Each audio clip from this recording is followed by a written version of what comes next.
Matches? Hey, Shannon. Matches Connors? It's me, Ned. Ned Ryerson. Needle Nose Ned. Ned the Head. You remember? I did the belly button trick in school. Come on, we met at college, and I was all like a human cartoon. Bing! Ned Ryerson? Ned, yes, I knew you remember, because I sure as heck fire remember you. And that is from my one-man stage show of Groundhog Day. Thank you. I'll be premiering it at Waffle Houses all across the nation. Nice. What's up, Matches? Hey, Shannon. Hey, man. Do you feel like we've done this before? I have so much. But we learn each time. By the way, ladies and gentlemen, you are now tuning into NOMS, which of course stands for Nerding Out with Matt and Shannon. That's the one. That is the one. That's right. This is the show where we take movies, we pick them apart, we find the delicious pieces, and we just feast on them, and the other parts we recycle into chairs and various sundries alike. That's right. Yeah. Or we just have fun talking about movies that we like or don't like, and we have help with Siskel and Ebert. Yeah, our favorites. We love Siskel and Ebert, and that's what this podcast is all about. That's right. This podcast is rated R for reviewers. That's right. How's it going, man? How's everything? It's good. Everything's good. We have a good why'd you say that like week. someone was... Oh, go ahead. What were you saying? Sorry. Oh, yeah, they had me at gunpoint here. So. That's what I was about to say. Why are you saying that like someone's off camera? Yeah.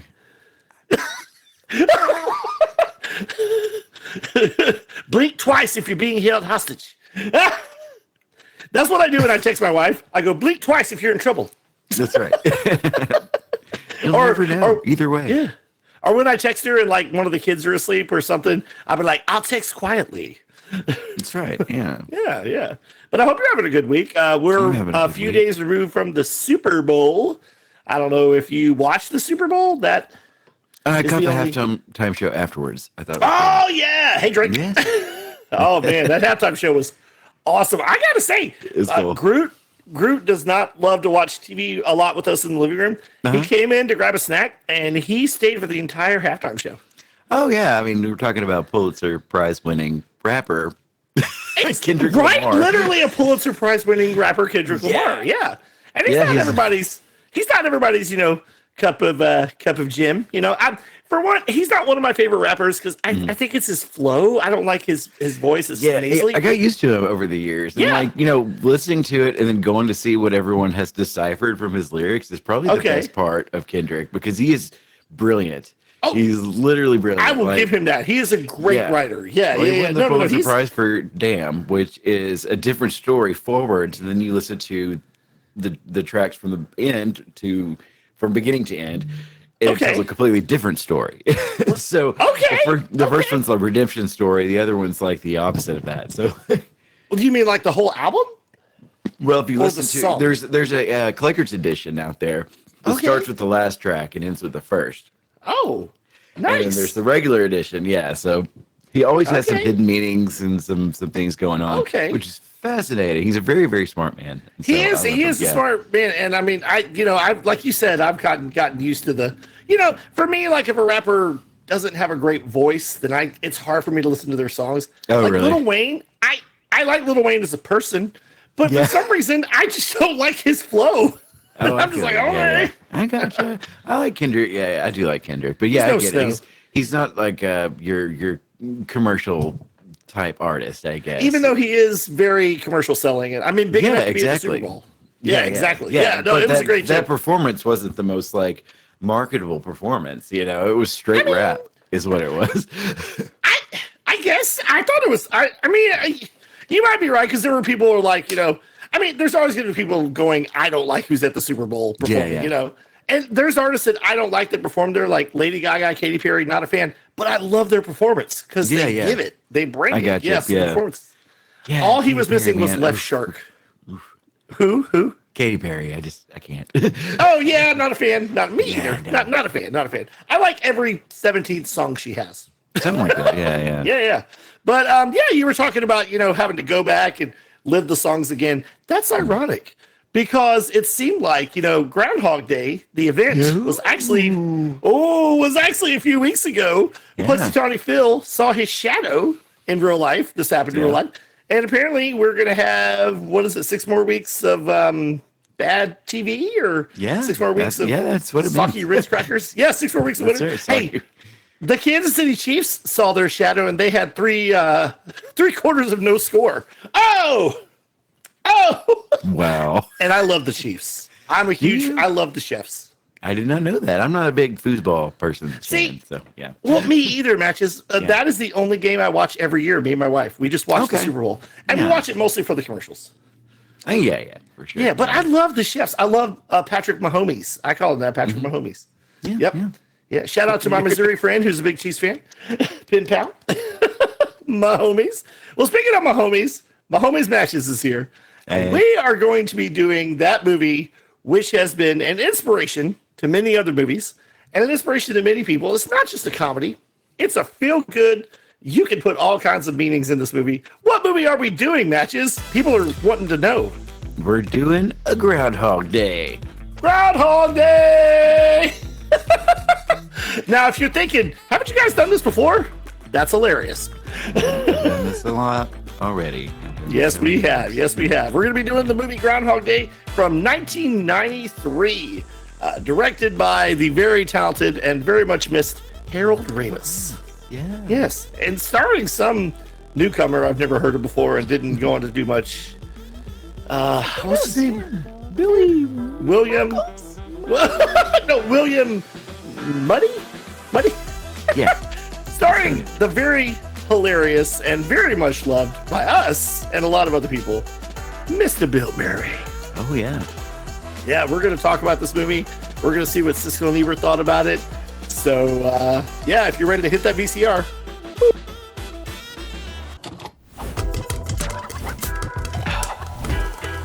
Oh, how refreshing. Good. Bing! Hey, Shannon. Hey, Matches. I'm ready for this review. I'm excited for what Siskel Ebert has for us today. Like, what are they going to pick apart? What are they going to like? Do you think they're going to love it? I don't know. Me either. It's so hard to really have no idea. Yes, because I just don't know anymore. it's a crapshoot. I don't know. It really is. It really they're is. feeling in the moment, and whatever they've decided for their reviews for their ratings, I guess. I don't know. I know. I'll say it again. Siskel loved John Carpenter's vampires. That shocks me to no end. Yeah, but there was a tumor pressing right here. So poor guy. Yeah, and they both hated Lost Boys because the end had a fight scene. Yeah, that blows me away. I mean, I didn't expect them to like the movie at all. I don't. Which one? Lost Boys? Lost Boys. Yeah. I feel like it's their bread and butter, but for them to have appreciated it and then like not because of the ending really kind of like made me sad. Extremely. I know. Yeah, have you ever had that like? Someone say like this movie is great until this one part, and then it all falls apart. I had a roommate one time who shall remain nameless, but you all know.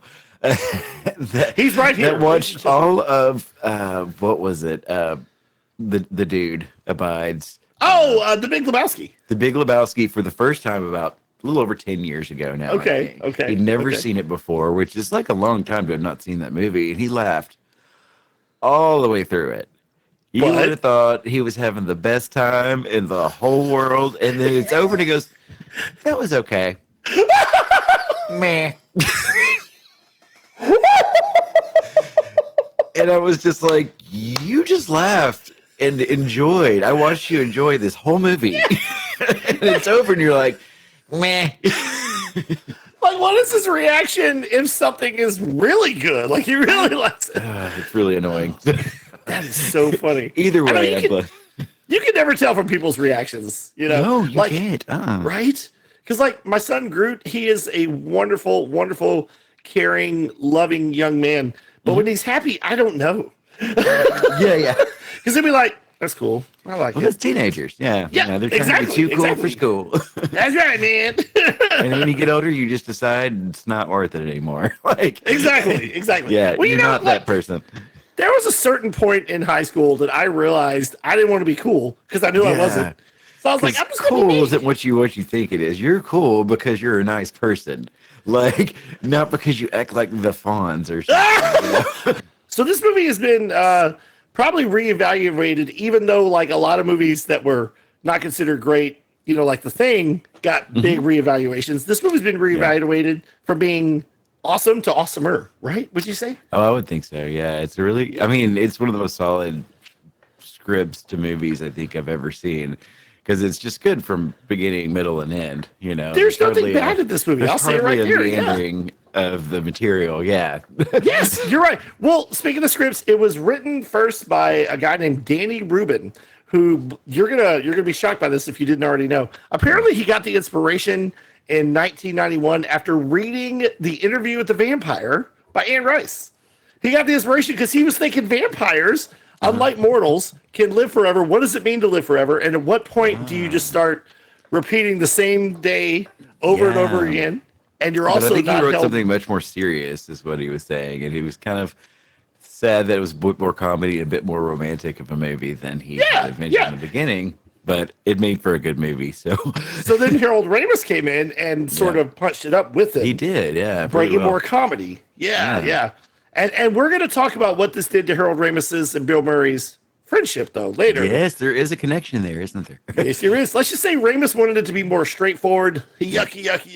Yeah. And Murray was wanting a little bit more of what Rubin originally had written. Yeah. Oh, and he got sued, by the way, by a couple authors who had written short stories that he said copied. It was about a person reliving a day. Oh, really? Yeah. Well, there's so many time loop things now, Oh, it's like I call them all Groundhog Days. I'm like, oh, it's a Groundhog Day, and that's what you refer to. I can tell you how many Lifetime and Hallmark Christmas movies are Groundhog Day with Christmas. Really? Yes. There was even a Disney one where the kid would repeat Christmas every day. Wow. There's one with Kelsey Grammer where he has like a certain amount of lives before he could make his Christmas even better. Yeah, there's a lot. One on Prime a few years ago. There was a lot of those coming out on Netflix and Prime and all those things. And one of them is my favorite on Hulu. And I know it's not starring your favorite, but it's Palm Springs. Oh, Andy Samberg, and I always forget her name, but it's like Christina. She was on The Penguin. She was Christina Milioti. Yeah. Milioti. She was the mother in How I Met Your Mother. Yes. She's fantastic in everything she does. I love her. She was so good in Palm Springs. I don't know why I don't love Andy Samberg, but I love the Lonely Island albums. And he does funny stuff. It's just something about him. I'm like, did you see Palm Springs though? I did not yet. Oh, as far as a modern Groundhog Day kind of movie goes, flawless. Right? Absolutely flawless from beginning to end. You got J.K. Simmons. You got all these people in it. Oh, and they're fantastic. I watch that movie every year. No lie. Okay, I will watch it. Yeah, right and now. The pandemic, which was 3 years later, Andy Samberg and Christina Milioti, maybe somebody else recorded a commentary for it that you can watch on Hulu. Oh, nice. Like years later, they just kind of went back and like, we love this movie. Let's do a thing on it, So you got that. That was great. But anyway, that's awesome. Well, I was going to say, was there a movie before Groundhog Day where someone was stuck in a time loop or in a... I mean, I can't think of was there a Star Trek episode like that? Maybe there was later, I think. TV episodes? Yeah. But it also influenced, like you said, tons of different movies, lots of TV episodes. Yeah. I think there was a Buffy the Vampire Slayer episode. Yeah, there was. Yeah. It's influenced horror movies, comedies, like I said, Hallmark Christmas movies. I'm always looking for a good time loop like story. Right? Yeah. Because fun. Groundhog Day set the bar, I think, for that kind of thing. And it was one of the first ones, So yeah. If not exactly. I mean, maybe the idea of a time loop isn't new, but this guy, Danny Rubin and Harold Ramis, just made some magic with it. They did. And they sprinkled Bill Murray all over it. It's true. It is true. Yeah, I know he originally wanted Tom Hanks for this movie. So there's a interview with the Vampire Connection here with Tom Hanks. I can see Tom Hanks maybe, but now that Bill Murray's had the role. He thought he was too nice of a guy. And so he hired the most grumpy guest he could think of. Yes, because Bill Murray, as we all know, for years has been great at deadpan, like sarcastic, like maybe you don't want to like him, but you do like him comedy. Like he can play a curmudgeon. He's very good at curmudgeon. Very good. I mean, this is kind of a cartoonish example of a really grumpy guy, I guess. But it works. It's good. Yes, Yeah. yes. And we will talk about how this movie changed Bill Murray's trajectory into different roles that he was offered and able to do. Yes. I cannot wait. Yeah. I mean, Bill Murray was in an Ant-Man movie. Was he? Oh, yeah, he was in Ant-Man 3. Completely forgot about Quantumania. I know. I didn't hate it. I liked it. Okay, I like what they did with what's his name? The MODOK. Yeah, you like the MODOK? I love that so much because it was so funny, and at the end, it's like, "Am I an Avenger now?" It's like, "Sure, buddy." Yeah, it was just so sad. It was so good. Well, do you know why a lot of people don't like that movie or why it didn't perform well? I'll give you one word. Well, 2 words. No Luis. It didn't have Luis. You know what I'm saying? It didn't have Luis, so it didn't have the drive. Luis. The Ant-Man movies. Oh, it really didn't. No, he was a secret weapon. That's right. Yeah. He made those movies pretty well, I think. Oh, he was great. He was great. But they just, I mean, everything was against a green screen, I guess, in that movie. It was pretty obvious. So. Yeah. And they used, what's his name? William Scott Harper. He was Chidi in The Good Place. Oh. Amazing character from The Good Place. And he was in it, but they didn't use him very well. So was he the broccoli? He had the hat. He was like the black guy. I think he had glasses. I don't know. Anyway, he was cool. Yeah, he's great. One of my favorite actors, actually. Awesome. Well, speaking of favorite actors, we're gonna talk about this Bill Murray movie. He's one of my favorites. Is Bill Murray one of your favorites? Andy McDowell vehicle. I just want to tell you. No, I have bad news for you. Andy the real McDowell. Star of this movie is Brian Doyle Murray. True. Yeah, maybe Stephen Tobolowsky. Bing! One of my favorites. Right. He's a weird guy in real life, too. Did you know this? Is he really? Yeah, he claims to be psychic. He came up with the name for the song for, who was it? The Talking Heads that had a Radiohead song called Radiohead, and Radiohead got their name from it. He claims to have, been the inspiration for that. He's fascinating. You're serious? He will talk and tell stories for days. He's amazing. Oh, he is great. He's a great character actor. Yeah. If you've got Tobolowsky, but in real life, he's even more of a character. Oh, he's so great. He's so great. Yeah. He's great at playing obnoxious. He's great at playing clueless. Occasionally when he plays like a police officer and he's not clueless, I'm like, that's not Stephen Tobolowsky. Who did they get? I love that towards the end where he gives him a hug and he's like, "What are you doing? Can you call in sick?" And he's just he's like, "I have to go. Get a hotel room." Gotta go. So great. We'll talk about Ned Ryerson and we'll talk about how adorable Andy McDowell is in this movie. Oh my gosh, he's amazing. Well, we're also going to talk about how adorable Chris Elliott is in this movie. Oh, Chris Elliott is so adorable in this movie. Give him a little bow and a wig, and it's a Saturday night. Heck yeah.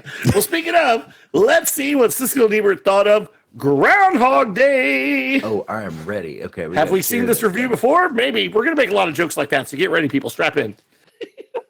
Mean and grouchy and nasty weatherman there, unhappy that he's been dispatched to Puxatawney, Pennsylvania, to cover Groundhog Day. He's the kind of self-centered, short-tempered egotist who makes life miserable for everyone. Then something funny happens. He wakes up the next morning, and it's still Groundhog Day. He runs into all the same people, and they say all the same things. Murray is the only one who realizes that time is repeating itself. See the groundhog? Yeah. Think it'll be an early spring. Didn't we do this yesterday? Murray's producer is played by Andy McDowell, and like everyone else, she can't stand it. But since he can live the same day over and over and over again, he can ask people questions one day and know the answers the next. It's a great seduction technique. Well, what should we drink to? To the groundhog. I always drink to world peace. I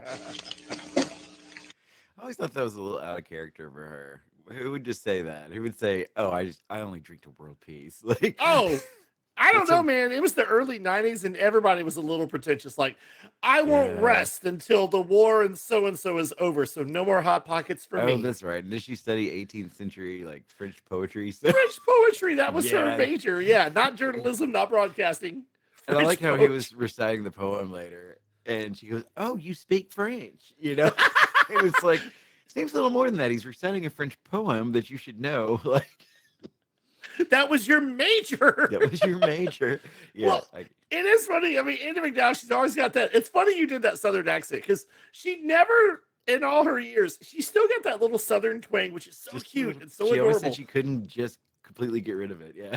No, but she's so great, and in this movie, she is just lovable and quirky, but not too quirky, and just she's also like down to earth, but also very much an optimist at the same time. Like she gives a great performance. Yeah, I was always in love with her character in this when I was a kid too. Like I was like, Aw. oh, she's the perfect lady. I had a huge crush on Andy McDowell, but I'll say this 1,000 times. I still love the fact that her accent was so thick that in the 80s, when they wanted to cast her as Jane in a Tarzan movie, they had her dubbed. Yeah, I remember you telling me that. And I was thinking about this in this movie. That's so funny. Okay. Well, let's go back because, like they said, he's trying to sort of seduce her, and we'll talk about that, how it worked before. Yeah, but we're halfway through the review. We still don't know how they feel about it. No, I'm scared. I'm so scared. Like at all. I don't have a hint. Okay. Groundhog Day was directed by Bill Murray's old Ghostbusters buddy, Harold There he Ramis, and together they've made a surprisingly good-hearted fable that sort of made me think of movies like It's a Wonderful Life. Basically, this is a story that boils down to a guy living one day at a time over and over until he finally gets it right. The film starts out as a comedy and ends up as the sort of fable that Frank Capra might have directed, and it really grew on me. It did on me, too, and I'm glad that in addition to the more spiritual side of the film, that also Bill Murray, it was perfectly designed for Bill Murray because he puts down everything all the time in his film, and here he's putting down himself until it doubles back on him. It's just a good script, the right actor with it, and Harold Ramis does a very nice job. I liked it, too. And, there's a real nice sense of the town there. I guess it was shot in Woodstock, Illinois, but it looks like the town in It's a Wonderful Life or some of those Capra towns, all the white frame fences and the insurance man on Main Street and the local people. And you get a real feeling for the fact that their normality is kind of a cure for Murray's big city citizens. Yeah, it works out very, very well. So they loved it. Yeah, that's great. I'm happy because it is pretty flawless movie. Whether you like it or not, it's written well. It's solid. It's from beginning to end. It's the best picture ever made. That's the only movie you ever need to watch. Film. Yeah. It's quite a wonderful picture, if you will. When I go to the picture I didn't show, just watch this movie. I sat my wide ass down and I listened to this movie. my tuchus was glued to the seat. No, you're right. I mean, it's good. Yeah. Well, when I first saw this movie as a teen, I rented it like a year later after it came out. Sometimes I was late to the party, but I wanted to see it when it came out. I laughed and I liked it a lot. But I was like, it can be funnier. But then as I watched it over the years, I realized it's hilarious. Yeah. And I realized it just gets better and better. And it's funny because I don't know which channel, but some channel reran it all day on on the actual Groundhog Day. It'd be like TBS or something used to do that maybe. Might have been AMC, I'm not sure. Or AMC, okay. Yeah, it was one of those. Those, They ran it all day. It's all day. It's like the joke I always make with my wife. When 50 First Dates, the Adam Sandler, Drew Barrymore movie comes home, which is kind of similar in a way, she keeps living the same day because she had a brain injury. Yeah. Yeah. I always say, hey, is this 50 First Dates? Wasn't it on before? Are you sure? Didn't they come on before? And sometimes they will run it right after, and I'm like, that's just cheating. Do they really? They do sometimes. I'm like, that's not cool. fair. That's funny. Sometimes it's sense of humor. That's good. It is. That's another movie that took inspiration from Groundhog Day. Well, I'm so glad they liked it because, like you said, and like they said, this movie it's not just funny. It's got a great message. And you probably know this, but lots of religions have latched on to this movie because they say, depending on what religion you're in, it has inspirations and tones of what they believe. Like Christianity, you could put it in this movie. You could definitely put Buddhism in this movie. Yeah. Lots of, having to do the same thing until you get it right. Yeah, true. Yeah. So that's cool. Yeah. There's a lot of spiritual stuff in the movie. Because like Harold Ramis, he didn't really consider himself religious, but he had Buddhist tendencies. And but I got a question for you. So in this movie, Phil Connors, not only he's living the same day. And the funny thing is that scene with the two locals, one of them played by Rick Document, who wouldn't always show up in a movie, but when he did, he was great, like The Burbs. Oh, really? Which one was he? The guy in the hallway, or? He was the guy on the. No, he was one of the bar guys. Oh yeah, and that is one of the best scenes in the movie too. I think it's very underrated but it's so funny. Exactly.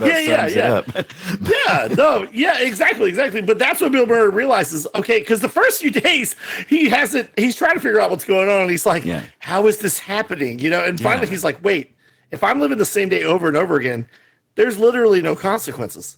I can do whatever I want. So he starts to be selfish, and he starts to meet women and learn who they are and everything about them within a matter of, waking up each day. Finally, and he has one night stands and seduces them like Nancy. Poor Nancy, man. Sweet old Nancy. She really just wanted love, someone to care for her. She really did. She really did. Yeah. And then that one girl he takes to the movies after he robs the money truck, by the way. Remember, because he's seen their routine every day. So he's like, 5, 4, takes a break, 3, turns around. Yeah. 2, 1. Just walks away. But so then he decides he'll decide on Rita, but she is not so easily seduced or easily figured out. He almost got it the first day, I think, and then he pushed too hard.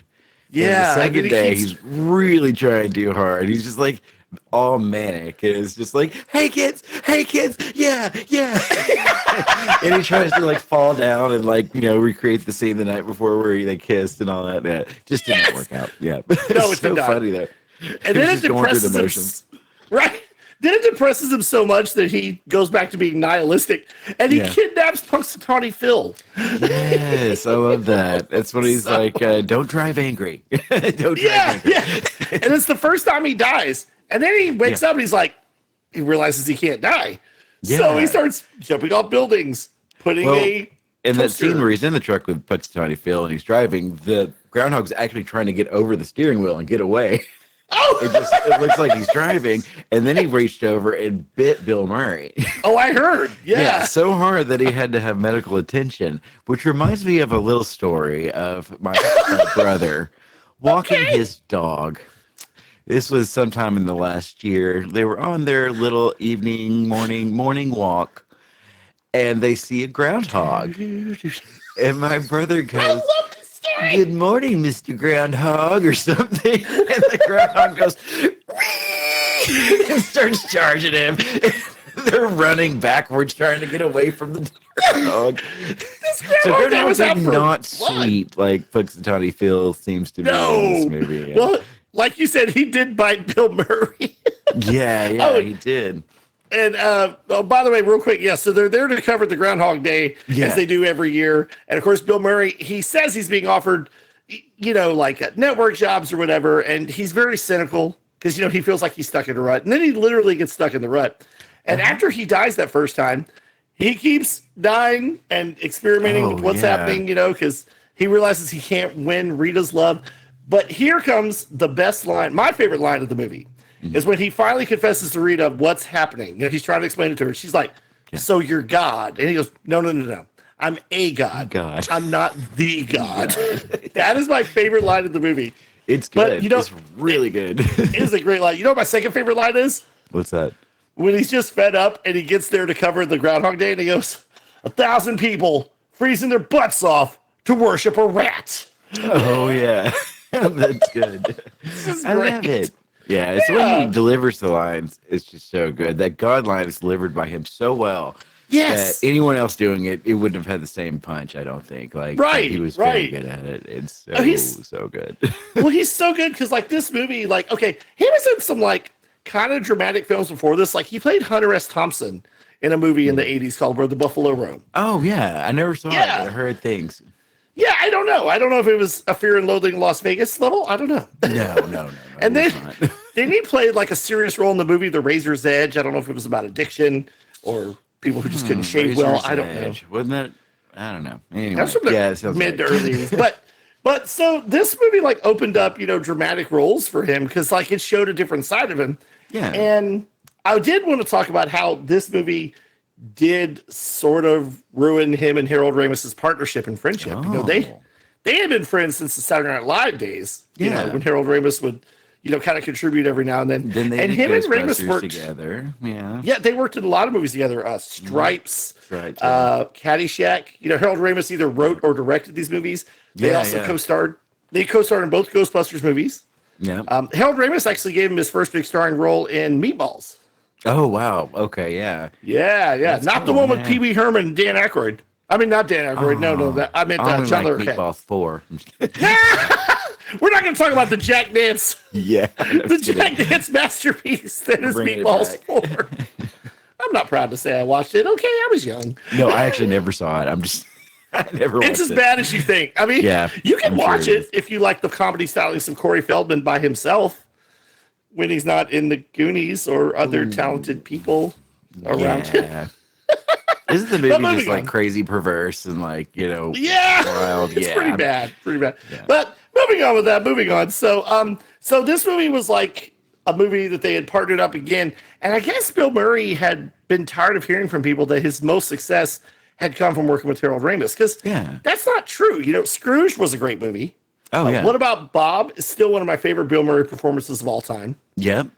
Yep, that wasn't Harold Ramis, but he No, I was just love so that tired movie of hearing actually. it. That was really good. I need to see that again. It's been years. Yeah, we should see if Siskel and Ebert did a review of that and do that for the show. I bet they did. I bet they hated it, but I love that movie. I'm sailing. I sail. Baby steps. I still to this day I go, Dude. baby steps up the stairs. Still the funniest thing I've ever seen. He was really annoying in that movie. I just remember being very annoyed by it. And him and Richard Dreyfuss did not get along on set apparently. Because really? now you may be shocked at this, but I'm thinking Richard Dreyfuss has a bit of an ego. Yeah, He was in Jaws. I was in Jaws. Maybe. I don't know. I Been don't want to nominated for an speculate, Oscar. but yeah. Yeah. So Bill Murray does have a reputation of sometimes being difficult, Oh yeah. And on the set, him and Harold Ramis started clashing, and Harold Ramis like pushed him against the wall at one point, and some of it stemmed from the fact that Bill Murray resented that people were like, "Oh, you only have your biggest success." Yeah, there's that, and there was also the fact that Bill Murray kept calling him with questions in the middle of the night about the script. He was obsessing over it.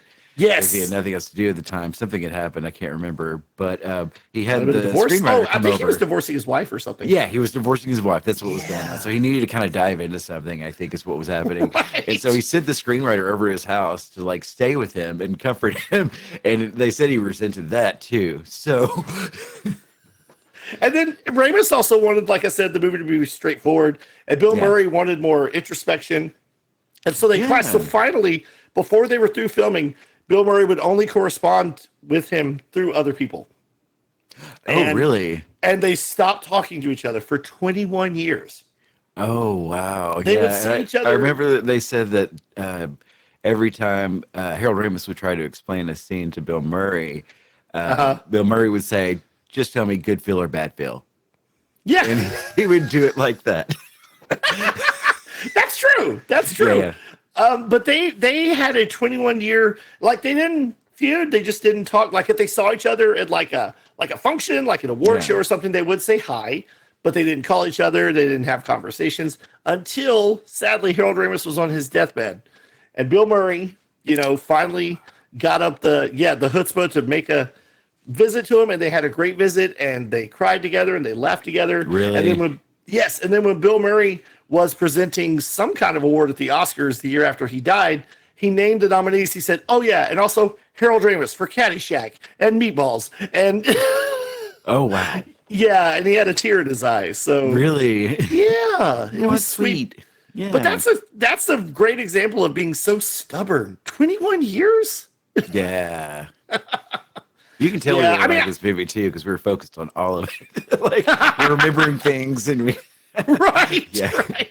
Well, speaking of which, it is so funny because when Phil finally learns that like life is precious, he starts to actually like better himself. Like he takes the piano lessons. That's one of my favorite parts of the movie when he gives the lady $1,000. Yeah. For a piano, and she's got a student, and then 5 seconds later, this poor little girl is literally pushed out the door by the piano teacher.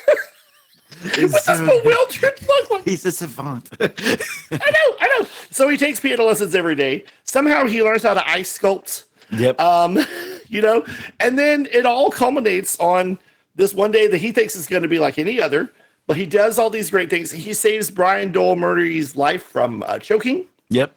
He's choking, so he saves his life. Good old he saves his boy who falls off a tree. Do you remember what he tells the boy? He says, "You never thank me," or something like that. Yeah. I know, the kid just runs away smiling. Every time. You have never once thanked me. See you tomorrow. Maybe I won't be. What's that? Oh, yeah. See you tomorrow, maybe. He fixes these old ladies' tire. Yeah. Fastest Jack in town.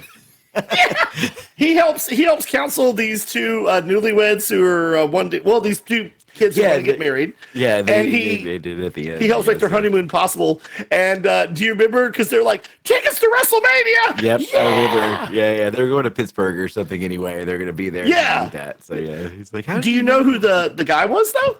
You're not gonna believe this. It wasn't until last night that I found out, and I had to read the cast list, and I could not believe it.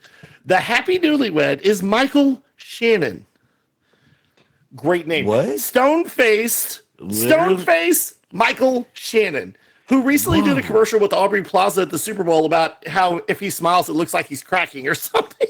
Oh wow, they did a commercial for something. He's so cool and laid back and like weird. Right? You see him as like some backwoods guy be like, hey, I'll tell you how to fix your carburetor. Yeah, he lives like in a trailer in the middle of nowhere. Right. Like, he literally does. Like, and on and off tangent, he frequently collaborates with Arkansas filmmaker Jeff Nichols. Yeah, that's great. They did a great the stuff Jeff Nichols has done is really great. Like, hey, y'all need ups to Jeff Nichols. Arkansas boy done good. I don't know if you found Michael Shannon, probably not, but I think he made him popular, I guess. Yeah, because he was in stuff. He was in stuff, but he wasn't well known, maybe. He was one of the best parts of Man of Steel. I'm just gonna say it. I know people hate that movie. I thought he was a great General Zod. I can say that. Yeah. Yeah. But yeah, so he does all these great things, and then Andy McDowell goes to the party that night that they're having, just because the Groundhog Day festival's all day, and Chris Elliott is so funny because he's trying to hit on Nancy. Yeah, that's so good. I love that. And it's kind of working. Nancy just needs somebody. She needs a good guy. I don't think it's working for him though. Yeah. Remember that because he tries to put his hand around her, and she gently. Oh yeah. She's not sure about Larry. No one is really. Not but someone bought him for 25 cents. A nice old lady. I was about to get to that. Yes. Yeah. After Phil has played a bunch of jazzy, awesome tunes on the piano with the band, and the piano teacher goes, "Isn't he great? He's my best student." That's so funny because she would have had a day to teach him. I know. And the scene is great because the camera pulls in and you're hearing this awesome jazzy. Yeah. And it's Bill Murray with sunglasses Ray Charles up the place. And so, they have a bachelor auction and Nancy tries to bid. And the waitress from the diner, right? Played by Robin Duke. Maybe, yeah. Yeah, I think it's her. She tries to bid. Yep, Rita outbids her. So here comes Larry, Chris Elliott. He jumps up. Yeah. He's posing, and he's like, all right, we'll start it at $1. 75 cents. and the old lady is like, I'll take it for 2 bits. Yeah, it's true. And sold for 25 cents. He's like, oh no. He looks out at the crowd. He's like, oh. He does. He literally looks, oh. Because it's funny because Chris Elliott is also good at playing jerks, but he's actually a nice guy in this movie, if I remember correctly. It's true, yeah. I like it. I love this movie, yeah. And basically, that day culminates with him and Andy McDowell laying down together, going to sleep. Mm-hmm. He knows it's going to reset. He knows he's going to have to do it all over again. But then he wakes up and... Dun, dun, dun, dun, dun, dun. I Got You, Babe playing again on the radio. And he's like, oh no. And then what happened, Shannon? Well, then what happened was, he turns around and there's Gene Triplehorn. But wait, wearing the Gene Triplehorn mask is Andy McDowell. It's Andy McDowell, yeah. It's February the 3rd. The DJs even go, all right, I'm tired of that song. And we haven't had a good Gene Triplehorn joke in a while. I love that. I got to throw it in there. Yeah. So what do you think that ending means? Why do you think that was the day that finally got him out of the... I think it's a combination of things. His whole attitude has changed to that point. He's not just trying to score with somebody.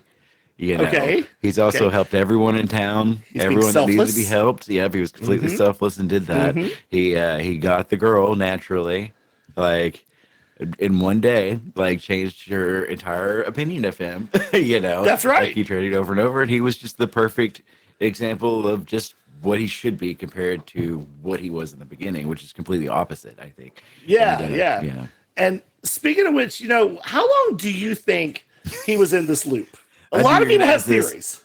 Okay, A lot you of got people some theories? I know what Harold Ramis has said, but I mean, I want to say he was in it for just years upon years upon years. Well, what has Harold Ramis said? Because I got him at saying it was about 10 years. Oh yeah, he said that he originally wanted it to be 10,000 years or something like that. Because the Buddhist thing. Yeah, There's a Buddhist philosophy that it takes 10,000 years to be perfect at something. Yeah, yeah. And then some people say it or takes doing 10 it 10,000 times or something like that That's will make it, you that's perfect it. at it. Yeah, yeah. But which is really, I mean, I think it's more than 10 years. They say that they show 38 days in the movie completely. Just 30. They show us 38 of these days. And so I'm going to say it's going to take a lot longer to learn how to ice sculpt like that, to learn how to play the piano like that. Oh, To definitely. learn how to even jack up a car like that fast. And get Yeah. out there. Yeah, he was the Right? fastest jack they'd ever seen. So Yeah, exactly. To learn how to charm Andy McDowell. You can't do that in a day. no, I've No. tried. No. You cannot. No. Have a Hey, restraining order. it took me 14 years to charm my wife. No, I'm just kidding. Yeah, true. Yeah, Yeah. that is true. Well, yeah. we didn't see each other for 14 years, so that's probably what Yeah. did it. Yeah, I was new. She's like, oh, maybe he's Absence back. makes the heart go fonder. There you go. That's true. Absinthe makes the heart go fonder. Absinthe. I can't Absinthe. talk, Shannon. It's okay. You know, It's there's- okay. Because Bare Naked Ladies had a great version of this where they say, absence makes the heart grow fungus. Absolutely. All right. Well, we're going to go the ahead and rate writer- this. Oh, what happened? Well, real quick. Okay, the writer thinks it's 75 to 85 years. But Okay. before we rate it, can I say real quick, we've talked a little about Stephen Tobolowsky, about Ned Ryerson, Yeah. but he's great. Ned Ryerson comes out of nowhere. You know, he's an old classmate that Connor Yeah. does not remember.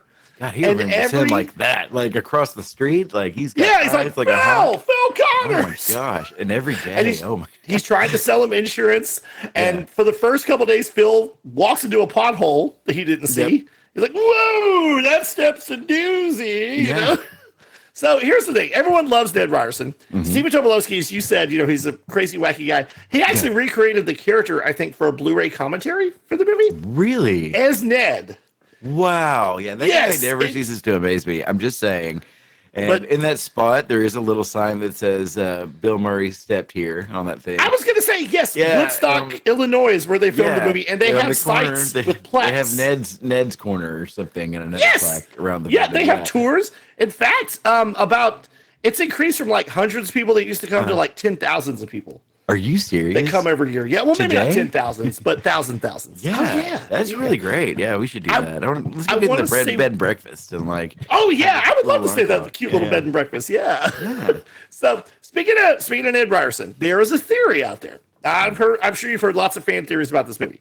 Yeah. There is a theory. One of them is that Ned is the devil, and that Phil Connors is trapped in a purgatory, and Ned is trying to get him to sell his soul, i.e., buy insurance. Yeah. Buy insurance, and finally, at the very end, Bill Murray, as you remember, he says he bought all the insurance I had. Yeah, it's true. Yeah, I mean, it's a Yeah. solid theory. So that's the theory that he's been torturing him with this time loop. Yeah. Yeah, that's pretty cool.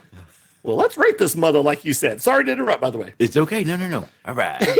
I just love I'm this gonna give this movie 5 Puxatawny Feels out of 5.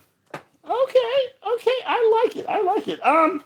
I am gonna give this movie, let's see, 5 bings out of 5 bings. Hey, nice. This You got movie 5 too. is All right. This movie is funny. It is heartfelt. It Yep. has a good message about change, The being a better character arc person. is just unrivaled. It's amazing. Like What's that? His grumpy Gus to like Yes! good person character. Yes! The whole arc is just flawless. I think it's This is one of those natural. movies. If it's on, I will watch it. I don't care how Yeah. far it is into it. Yeah, it's true. Yeah. I would recommend it totally. It's very influential, like you said. We could take like 30 minutes listing the movies this movie has influenced and the TV Oh, shows. for sure. Yeah. Yeah. In fact, there was a very short-lived TV show. I think it was called Daybreak or something with Taye Diggs. Sounds familiar. Yeah, and he was living the same day over and over again. It only lasted a season, so Oh, that's sad. Yeah. hopefully he had a second date. Yeah. But there you go. That is our big review and wrap up of Groundhog Day. Anything else you want to say about it? No, we're good. I think we covered everything. That was great. Yeah. I will say, like I said, this movie led to Murray getting more serious roles like Wes Anderson. He became Yep. one of Wes Anderson's muses. Oh, yeah, You can't name a lot of Wes Anderson movies that don't have Bill Murray in them. True. Yeah. Yeah, he started getting more roles. He got nominated for an Oscar for Lost in Translation, the Sofia Coppola movie. Yeah. Which I really like. There are people who don't like that movie. Yeah, but I love that movie. It's perfect. It's so good. Yeah. He's dry, but he's funny. Yeah. And people still want to know what he whispered to Scarlett Johansson at the end. Yeah, and you got Scarlett Johansson, you got Anna Paquin. Hilarious. Absolutely hilarious. Yes, you do. Is Chris Pratt in that movie, or am I wrong? No, I'm wrong. I don't know. Yeah, I don't know. Anyway. Yep. So yeah, Murray is great, and yeah, all right. So I think now is the part of the show where I am trying once again to throw a theme song into the ether and make it stick. I hope it does. I think this one's going to do it. I think this theme song is going to reach into your heart, climb the highest mountain, run through the fields. I think it's going to plant a Joshua tree right in your heart. Are you ready? Oh no! I have climbed high sea rows, set too close to the screen, only to watch Clue and the man with one red shoe. I want to hear great reviews, Siskel and Ebert, yays oh booze, yays oh booze. NOMS podcast sounds cute, but I still haven't found what I'm listening for. I have watched Back to the Future. I have seen Lord of the Rings extended editions with no intermissions. You want to laugh, and so do I. Matches and Shannon are really cool and crazy guys since they were born. Gene Triple Horn, but I still haven't found what I'm listening for. No, I still haven't found what I'm. Oh, hey, NOMS. Oh, cool. I'll give it a listen. Click. There you go. That's all you get. Wake up, America. How long that song was, man. Well, the funny. I only did it once. How long did it seem?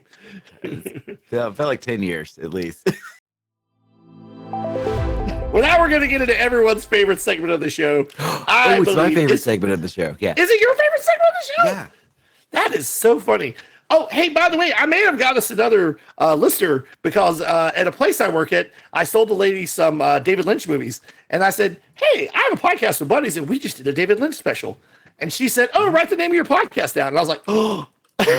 Who was this? I don't know, some nice lady at the store I work at on weekends.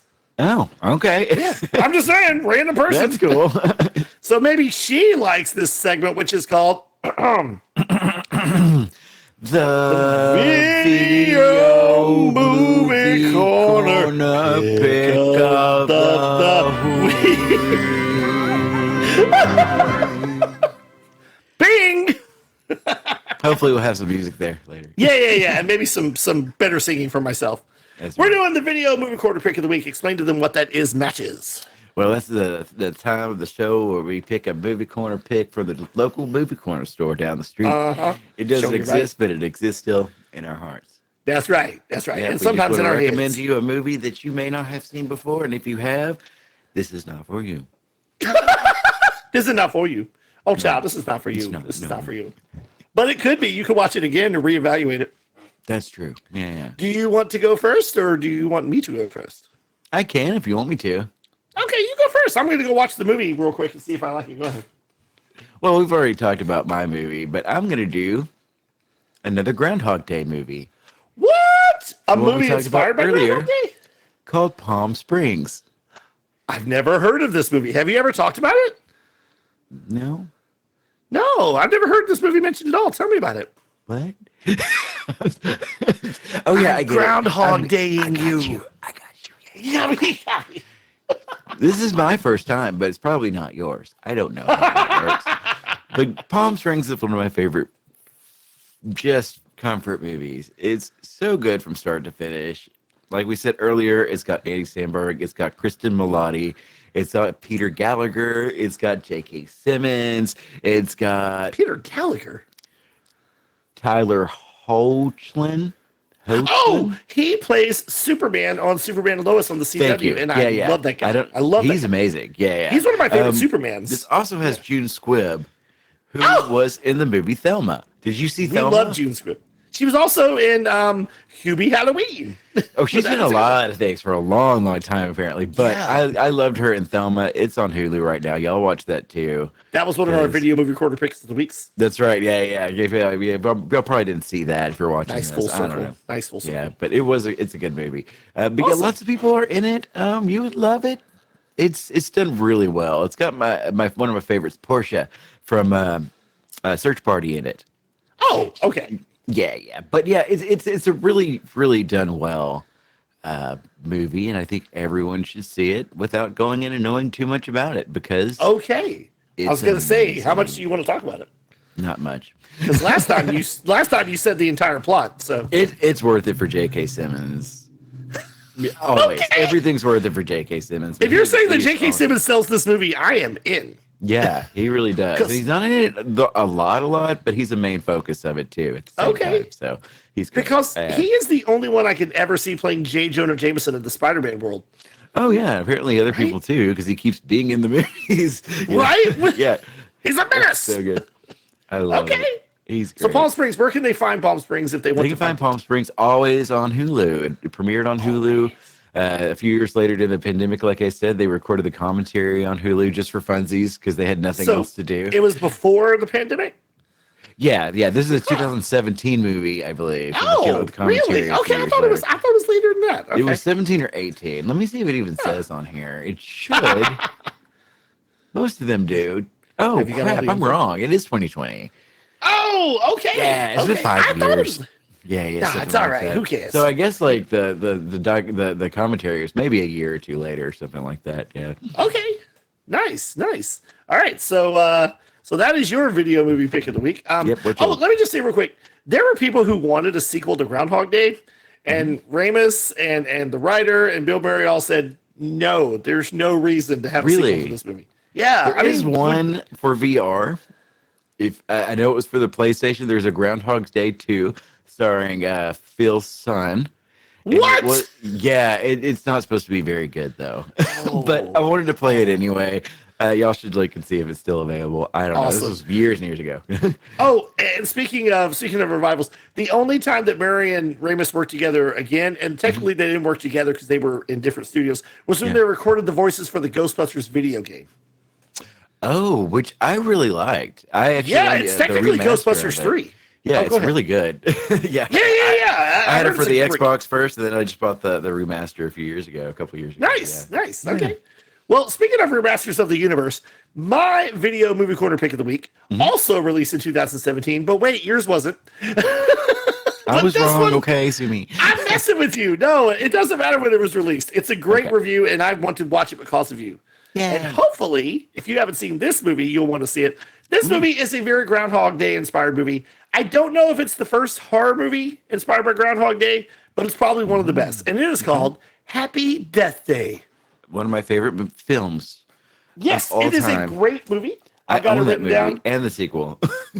Okay, now see, they did make a sequel to it. I was going to talk about that later, but I never saw it because I was like, why? Yeah, I mean, it wasn't great, but it was cool to see. Okay, so worth it. Yeah. Well, this first one is excellent. It's directed by Christopher Landon.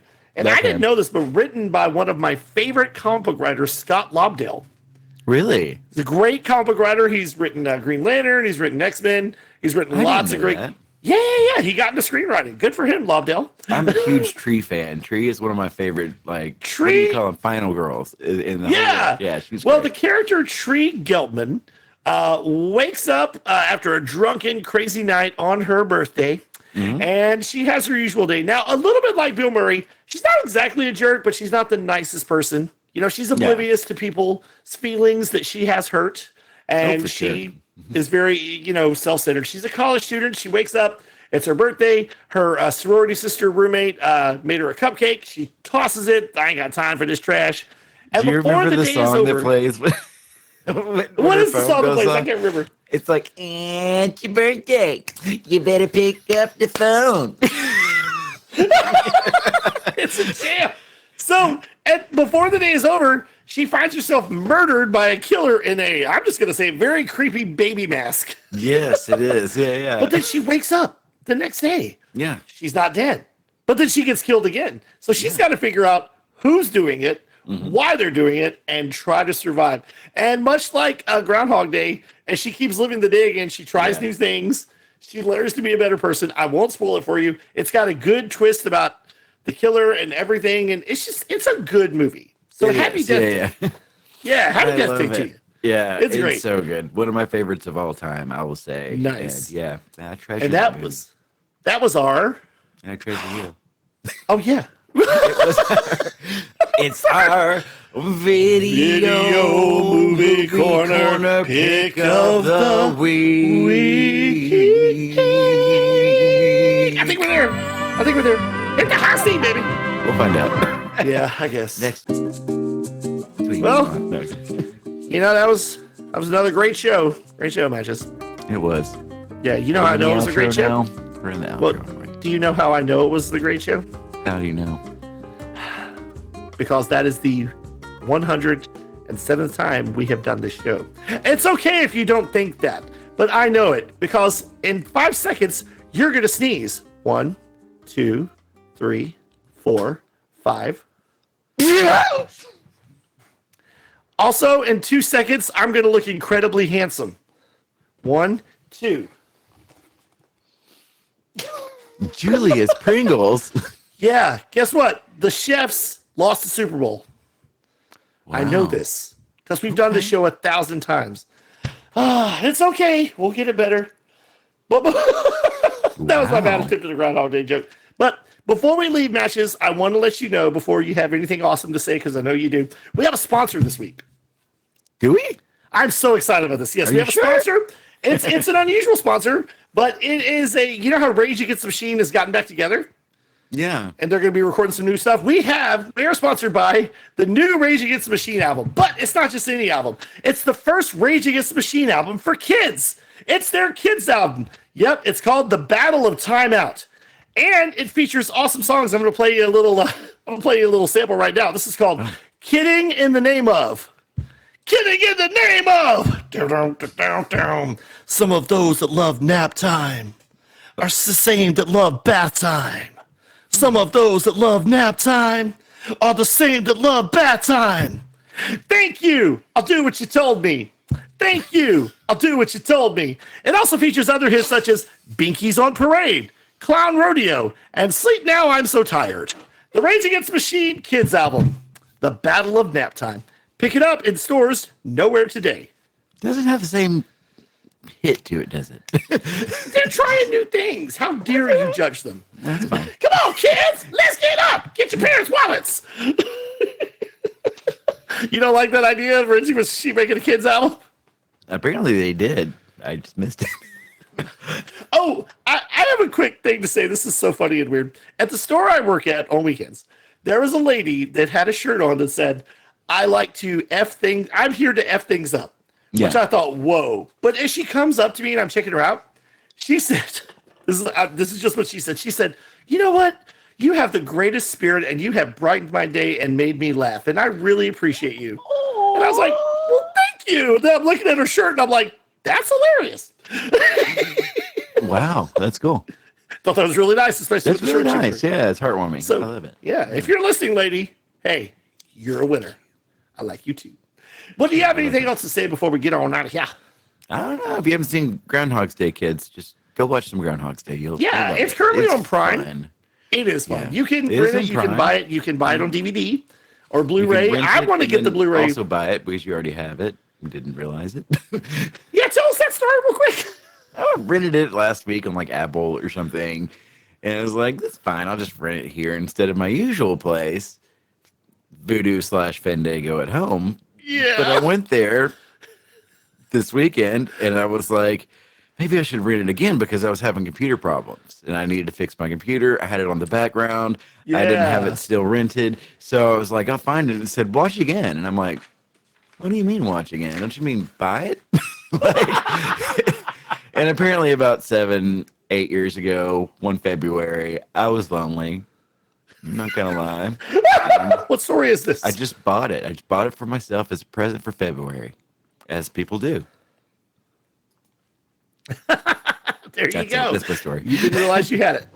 No, I feel you. I feel you. I got you. That happens sometimes. Sometimes you forget you have something. Yeah, it's true. Yeah. Yeah, but you know what I used to do when I was a kid, and I would get like the same action figures that I already have for my birthday or Christmas. I would just pretend they were the evil versions. You know? Did you paint Like- little goatees on them? Little goatees. Well, I had 4 Orcos from Masters of the Universe. Are So you 3 of those serious? Orcos How? were evil Orcos. I had 4 Orcos. I did. I mean, one could be neutral, one could be evil, one could be Right. One could be like Orco Prime. One could be Yeah. like, the copy of a copy of a copy, like in Multiplicity. Yeah, they get dumber and dumber and dumber. Yeah. Yeah. Speaking of which, Harold Ramis directed Multiplicity, so he did reunite with Andy McDowell. Did he really? I looked into I his didn't know resume. that. I didn't. Yeah. Yeah. Oh, and by the way, Harold Ramis also his last film. You know what that was? Was it the year one? It was Year One. Yeah, year one. Not the best film to be his last film, but we were in it. It's true. Yeah. I remember seeing Olivia Wilde walking across the stage. Did you see her? She was in her princess gear right outside the where we were in the extra tent, I guess. Yeah. And Yeah. I You just actually saw her. remember watching her walk by and going, "That is one of the most beautiful people I've ever seen in my life." And I then must like not the have been next with year, she was on House, and I was like, "That's her. I know it's her." Like I was like, I never forgot her face. I was like, that woman is beautiful. Like, See, I knew her from like Alpha Dog and some other movies before. Okay, then, so, yeah. I didn't know her funny. then. Yeah. That's hilarious. I did see Xander Berkeley, who played the king. Really? Yeah, Xander Berkeley. Yeah, who was in Candyman, as we had mentioned, and lots of other things. Okay. So yeah, That's cool. Yeah, it was a good time. Yeah. it was a good time. Hey, rest in peace to Harold Ramis. And Really? Yeah. Thanks for being our director, even though we never really saw you. well, no, he did. We did. Don't you remember that? He was like named us when way. we were done filming the crowd scene. Yeah. He was way was on the up there though. Oh, but he was on the stage. Yeah. Was he on the Because I was stage? Okay. Yeah. So I was like, matches, it's Egon, it's Egon. That's true. Yeah. We're so excited. Well, speaking of excitement, if people want to share the excitement, tell us how much they love our show, or tell us how much they hate our show, or tell us how much they think we've done the same show over and over again, how can they do that? They can contact us at nomspodcast@gmail.com. Sure, And right? they can also And- comment below anywhere you're watching this. Leave a comment, leave 5 stars, leave a like, leave whatever you can. Leave We the need light it. on. We need you to We- push us. we would We're gonna love make more these viewers, better listeners. every week. We're gonna make Noms great again. Yes! Mate, no, I'm just No, kidding. wait, maybe not. I don't know. No, I'm not going to say that. That sounds... No, No. it's- No. Manga? Went up in the algorithm now, so pick this up. Love for the that. algorithm. Yes, Sorry, we don't that's believe awesome. in that. We're just If you have been goofy. listening to us, we really appreciate it. We hope you stay with us. yeah, true. We hope Yeah. this wasn't the show that stopped you. Yep, we are so woke here. Just come on. Woke and broke. That's what we That's should call right. our comedy team. Woke and broke. We really are though. Yeah. But we really appreciate you listening. So next week we got a special one, don't we? Do we want to tell them, or do we want to save the anticipation? There was some news recently about one of our favorite franchises, one of our favorite TV shows. And, Yes. and we're going to be doing something on that on Tuesday. And if you've been listening to us, you know, go ahead and comment down below what you think it is. Oh, yeah. See if you can guess. You can win our respect. Yep. Yep. But we're getting a reboot. We're excited. Yeah. So we're if that tells you anything, tune in next week because it's gonna also gonna have a very special guest. I won't Very- say who. I won't say who. I'm just kidding. Okay. I don't have a special guest. You got me all excited. Sasha Jensen. Yeah. Sorry. If you know who that is. No. It's a Spice Girl. No. We haven't We'll Spice tell you Girls. later. We'll tell you later. Yeah, for sure. Yeah. So all right. Well, we are Rob Stamos. Don't We're gonna have knock him. all the Baldwins. All the Yeah, Baldwins. they're all handsome. Every one of them. Nah. God's precious baby boys. Nah. Well, listen. I just saw my shadow, so it looks like it's 6 more weeks of eating out of the fridge.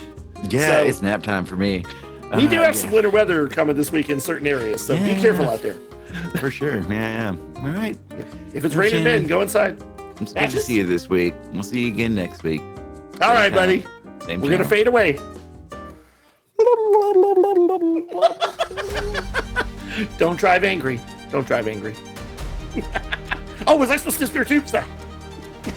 What's happening? Okay. Ta-da. All right. Bye, guys. No, we've got 10 more.